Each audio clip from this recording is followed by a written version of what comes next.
give permission. All right, cool. So let's proceed then. Hello. Michael just told that he had like great experience of trading with the US on wholesale, so that's like super perfect fit in terms of background.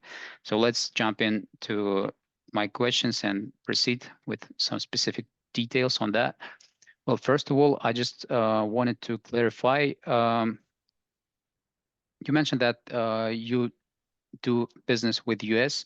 And could you please give an example, maybe one of the last transactions, one of the last deals? Uh, I mean, with no names, of course, no, um, company names, etc. But we need to understand some specific example of, let's say, here's a deal. We negotiated it certain times. The value of the deal was this kind of, and it actually happened. Could you please just give some specific details on one particular deal to understand it better, how it actually works on your business? Now, particular in connection with the US Yes, or in general? US, specifically US. Okay. So for the US, I never sold something to the US. Maybe Mhm. that's we always bought from the US and imported things into the European Union, like big machines. Volume was about 6 to 8 million per year, and one machine is worth up to 200,000 US dollars on the sale on the purchase side, and we sold them in Europe then, in different See, countries of Europe, and before the war also to Russia and Ukraine. And yes, that was the main field. And with the other company, we sold software for the US company in the European Union. So they produced also the hardware in the US, and we imported them to the European Union, or particularly to Germany, and sold them from Germany to all Europe. The software solution was mostly done online, so you could download the software, and we were managing the payments behind that, the account receivable side and everything, and the I see. Well, reminders to the customers and so on. in this case, you are on kind of customer side, which puts the question kind of a bit vice versa, since we right now, since we're on early stage, we discover both scenarios. The first one, the main one actually, is Yep. when we purchase to US from European Union, but there is still a problem space and frictions, vice versa, when you buy something from US and ship it all around the world. That's specifically what you do. So let's let's proceed with this. And in this case, how long did it take you to, negotiate the deal and make it happen till it was shipped to Europe? So the whole process of negotiation and processing this, is it like 1 year, 1 month, few weeks? How long does it take to make it happen? So we worked especially for the machines, because there are bigger projects. Those were up to 6 months, up to a year. Also because of the shipping problems there were at that time. So from the order, we got our order from the customer, then we specified it according to the German customer requirements. Then we sent the order to the US company, our mother company, and they evaluated the order from their side, and then they give us a number, an estimation of how much it will cost us for the purchase price and how long it will take. And yes, so we had a lot of to do with revenue recognition also, because those bigger machines were being produced 1 to 3 months, depends on what kind of machines there are. So we had the super precision and normal precision. Normal precisions are starting with 50K euros. So those are the cheaper ones and easier to build and faster to build, up to the really big super precision machines, which weigh up to 7 tons. Yeah, they took a couple of times, and then they started to send them out from New York. And until they arrived in the Netherlands, it took about 6 weeks. I see. And then we had a interim storage in the Netherlands, where our third-party provider did the service for us for importing, paying the import fees, doing the customs, and yeah, declaring the machines with the customs, and storing them until we were ready to pick them up. And then we took them or picked them up and brought them to our center in Germany. There we had some applications to do and some customizations. Also took another 4 weeks to 2 months, depends on how big the process was. So we bought also from other third companies parts and adjusted them, or how you say, we brought them together for the whole project to have a real, like robots. We bought robots from other companies in Germany or in Europe, and we added them, did the programming and the customization, and to have a whole process for the customer. So that was the bigger part we had to do here in Germany. Wow, sounds So like from the yeah, US, yeah, sure. Sorry for interrupting. from the US, and then of course US GAAP, you know it. They always want to have the sales numbers fixed or written as soon as possible. So we had to do the revenue recognition, which was very important at that stage. So especially when the project took 6 months, we did the revenue recognition part as soon as the US started to produce our machine, and we made a percentage calculation on that until the machine came to us. So the 100% was complete from the US side, and then we started at, let's say, if it's the bigger project, 50% then from our side until the final production and delivery to the customer. I see. Well, thanks for details. I mean, that's quite a sophisticated project, and step-by-step process seems to be. It's not like just easy pay and buy. Um, could you please give some details on terms? On what kind of terms was like initial from supplier side, and uh, was there a place for negotiation the terms, or you just work on what supplier provides? I mean, some payment after supply, some partial payment, maybe some net terms takes place in this case. So what was initial? Yeah, it was pretty simple, to be honest, because with our mother company, we had a standard contract as our supplier, and Yep, there were always 90 days. The Incoterms were always FOB, so free on board. And for our customers, because there were bigger machines, some were sold directly. So we had direct customers, and we had also providers in between. So sometimes we had, for example, a supplier in the Netherlands, and they bought the machines for their customers. So we sold them to our supplier in the Netherlands, or to our customer in the Netherlands, which was a distributor, so to say. And of course, we had standard contracts with every customer or with every supplier in between. And so the payment terms were fixed in the contract normally.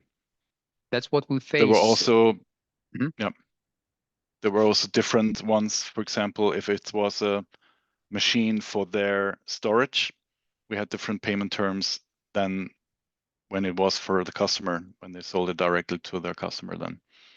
But that supplier is the company you have a contract with. You probably have some, you know, deals before, right? I mean, it's not like first time purchase, or it's the new supplier.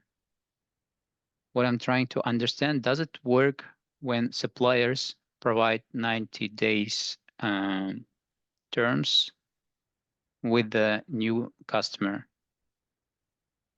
Or even broader, how to get this kind of terms? Because that's what we face if we talk about like the opposite case when US customers want to buy something from European Union, they are not able to get any terms, just prepayment. And that's the issue. But you have a terms, quite a good ones with the US. So the question is how you manage to get it. I mean, is that something negotiated a long, long way before, or you are Yeah. able to negotiate with new suppliers, and how do you do that? Yeah, if you have new suppliers, of course, you have to sit down and negotiate first about the terms, about the time it takes, and depending on how long they take normally or the medium to produce the product, whatever it is, I would depend the payment term on that. Because if it takes 3 months to produce something, you maybe have another payment term than when it takes only a week or something like that. And also, I mean, in the Iranian company, we never had any risk because we first sold the project or the product to the customer, and then we made the purchase and we gave the risk one-to-one. Yeah, we routed it through to our supplier, so we never had a risk in between. If you want to sell something to the US, then if you're not going to have a company in the US, then it's really, in my opinion, the best thing to have a prepayment still. But I know that can be a problem, depends on the product, because you're not really competitive on the market with a prepayment, especially nowadays where liquidity is really bad, or the liquidity situation in some industries is really bad, especially in the one I work now for. And so it really depends. But if you are maybe able to have a company in the US, could be a little one, only doing the account receivables maybe, then you have a better reach out to the customers in the US. You have other possibilities and you can get away from the prepayment term. In this case, I mean, in our main scenario, we are facing, I mean, the problem is on customer side. So we have like a lot of customers who are US based, and they want to buy from Europe. And the only reason why sometimes it doesn't work out is that European suppliers don't provide same terms as US suppliers do. So it's like net 30. And okay, yeah. we now trying to understand if there is an option. I mean, we assume why European suppliers don't provide. It's different legislations, it's cross-border, it's there is no site who takes the risk. And in this case, some customers even involve trade insurance companies in Europe. Yep. So as a middleman to negotiate terms with the suppliers. Like Hermes, no. Yeah, and this trade insurance company is actually located in European Union, and if there is a problem with payment, they cover. But it still doesn't work out. I mean, European Union, even with the support of credit insurance companies, still don't provide. So that's the main question we're trying to tackle. Maybe you have an idea why it could happen. Sorry, excuse me. But you said you mostly have B2B customers, right? So they are all business, or they are all companies themselves. So it's not a private customer or something. Absolutely, It's really a it's business you're 100%. selling to. Yeah. So the And main you don't have contracts with them? the issue is there might be a contract between US company and uh, European company. I mean, there is a contract, but the contract says European side says we are ready to sell only on prepayment, and US company says, Yep. uh, okay, they actually have no option. They try to negotiate. They provide their financial statements, reference from other, US companies saying that they are ready to pay some credit assessment, risk assessment statements from agencies who do that in US, like DNB.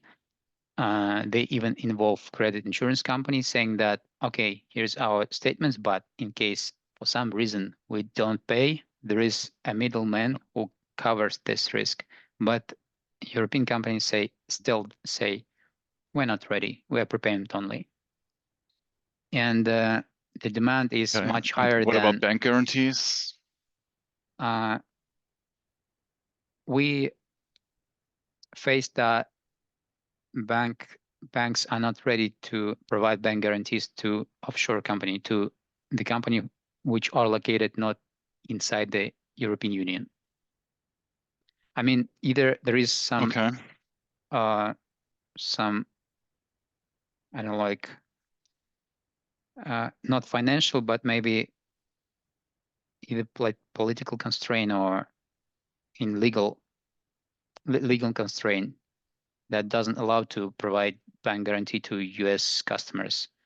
As a result, uh, I would say like there might be like 2-3 times more deals than it is right now because the standard of how US makes business is terms. 80% of deals are Mm. on net 30 plus. And business we deal with, they already buy like 50+% of their inventory from European Union since there is some trade war between China and they cannot buy directly from I China. know. Just started with the tax raising from the US. So. Well, actually, could you please give some details? What do you think here? What do you see here? Did it start like uh, recently, or it's something that takes place already a few years? No, it started with Trump back then. And now with the chance to be reelected, I don't know what exactly led now to do it now before the election again. But maybe it's really part of the plan to be elected for the competition here from Trump, because that was Trump's idea back then. So it started like 8 years ago, and now they increased the taxes even more to 100% partly, especially on cars and so on.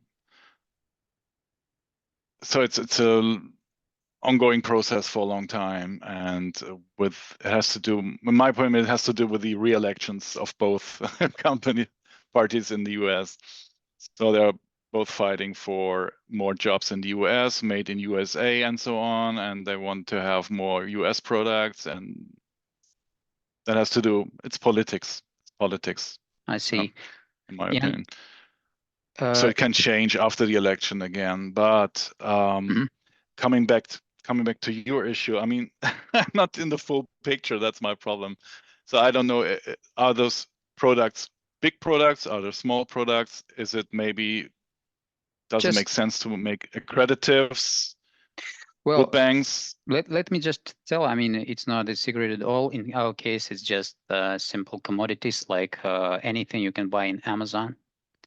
Oh, uh, Electronics, some tools, appliances, home appliances, just regular goods. So in our case, the customer is, you know, maybe 30, 50, maybe up to 100 million GMV per year, merchandise sold in Amazon per year, with the markup 3, that makes it like 10 to 30% of cost of goods purchased, and 10 to 30 million means 5 to 15 million is purchased from European Union.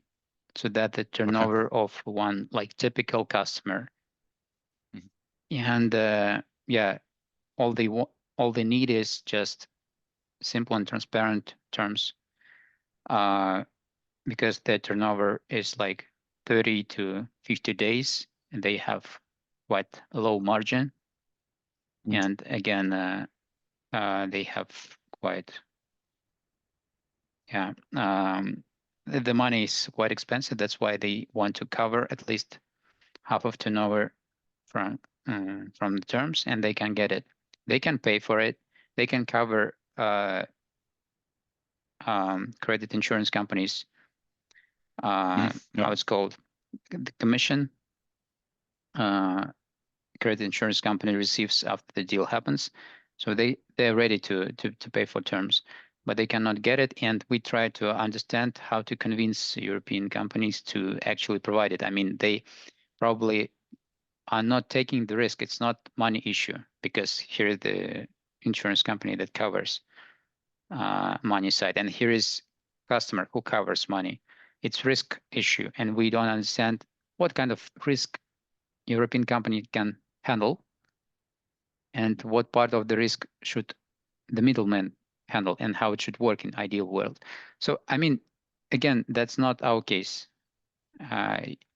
You work in opposite sides, so maybe let me switch to your case, and that could be more applicable.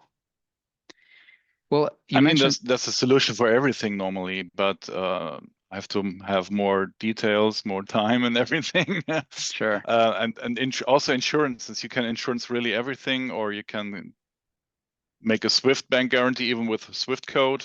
So that's also not that bad. I mean, if you have mostly US companies, B2B, there are so many US banks in Germany or in Europe, so they could give you a bank guarantee per Swift code even to one of the subsidiaries in Germany or in the Netherlands, or I don't know, everywhere in Europe.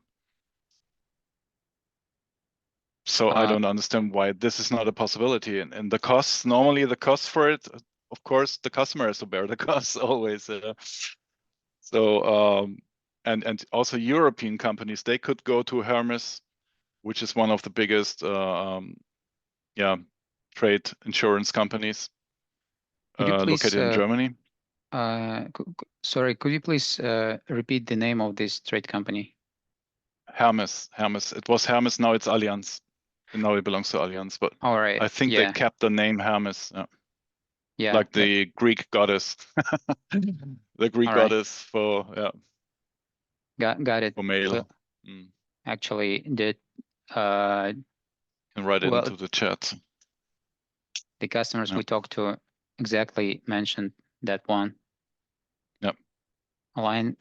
Alliance, yeah, and the one more was, I'll recall it shortly. All right. Yeah, it was Euler Hermes before.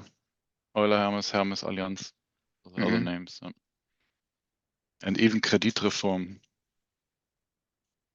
It's a rating company, but they also have some offers for insurances and so on. Yeah. I see. Well, in your case, so still you could do a deal from every kind of perspective. Yeah. Sorry. I mean, for some reason they avoid. I mean, the customers avoid to involve bank. Sorry. Yeah, seems that there is a connection issue. Yeah. No, it's better, I guess. Yeah. Well, actually, thanks for writing down the names. I have to check what they offer and ask for suppliers why they don't apply this and don't apply bank guarantees if there is an option to do that. That's a very, very important question, why they don't Yeah. don't use this tool. In your case, when you are a customer and you have a supplier in US, how often you actually change the supplier or add the new one? And does it even happen in your case? No, because our mother company is US I company, see. and we are only buying from our mother company. So we are a All right. subsidiary of our mother company. No. I see. So that's not. And also in the previous company I worked for, WatchGuard Technologies, it's also a US-based company, which was our mother company, and we only had the subsidiaries here in Germany. So I was responsible for the German subsidiary, and back then also for Netherlands, Belgium, Switzerland. If there were a case, let's say to sell something from Germany to US, and if there were a customer in US asking for a trade um, terms, asking for like Insurance not insurance, but just terms saying that, terms. No. yeah, terms saying that we are trusted company. Here's our financial statement, our references, even a few references from Germany suppliers, other ones who already provided. What can stop to provide it? To provide it right on, just to provide, let's say, €100 credit, 100,000 euro credit limit per month with net term 30. I mean, what risk appear there? I mean, obvious risk is Sorry, I default. have a bad internet connection. Yeah, that's just a sec. Let me try to handle it quickly. Otherwise, let me switch off the camera then. Hello? Yeah, sorry. Okay, me too. Yeah, Maybe that's better. Okay, hopefully it's better now. hopefully. Well, the last question of mine, just let's assume that you are a supplier side and there is a customer in US. All right? Mm-hmm. Let's Yeah. assume that the customer asks for credit terms, provides financial statements, provides references from other European suppliers who they work on net terms already, and they ask for, let's say, net 30 Mm-hmm. and credit limit 100,000 euro. What kind of risks? A new customer. And yeah, we are, let's say, a US customer, US-based customer, and you are a distributor A of European Zahn. supplier. Yeah. Yeah. What kind of risks appear there? I mean, there is an obvious risk that I don't pay you. I get the product and you never get paid. But Exactly. in terms of, I mean, if it happens inside US, there is like regulations, there are like uh, support from government to avoid this, etc. But in case of cross-border, cross-country trade, either already like ready to go mechanism to cover this risks, and how would you approach this to cover it? Okay. Yeah. It always depends, of course. Does the US customer have someone in Europe? Do they have a subsidiary here in Europe, maybe, which you could use as a guarantee provider in the European Union? Why? If they don't have anything in Europe, then yes, of course. I mean, 100,000 is a lot of money. I would try to speak to the insurance companies. First, I would get a rating from a rating company, from a European rating company. See, okay, how do they rate that US company? If they can not do it, I would ask a US rating company or get a rating somewhere else. So to be sure that they really have a good rating, besides the good financial statements, of course. And with that, you could go to one of those insurance trade companies here in Europe and ask also for their opinion and for an offer from their side, how much it would cost to cover those 100K open facilities. And then, of course, I would put the cost for the insurance trade commission on top of my product. I see. Partially. In this That's case, what I would do. If they can provide a bank guarantee, if they're not buying on a regular basis, if it's a big customer, it also depends. Is it a small customer? Is it a big customer? Is it a customer I work with for the next 20 years or 30 years even? Then I would treat them differently than the customer I only make one trade or two trades a year. That's also a thing. If it's really a customer I'm going to have regular business with, then I would try to find a better solution. I mean, I'm going to have a lot of turnover with them, most probably. So why not think about a consignment storage in the US? But that sounds like a next step. I see. In this case, you mentioned subsidiary as like first solution. I mean, first thing to go, right? Yep. I would look for subsidiaries, maybe if they have subsidiaries in Europe or not, and then maybe try to get a corporate guarantee and a bank guarantee from them, so they're better to reach. I see. I see. That's something to explore. Michael, well, frankly speaking, you just open up the whole huge field to discover. I mean, provided those tools, each of them should be like discovered and estimated why and asked why they already don't use it if it's Yeah. ready to go already.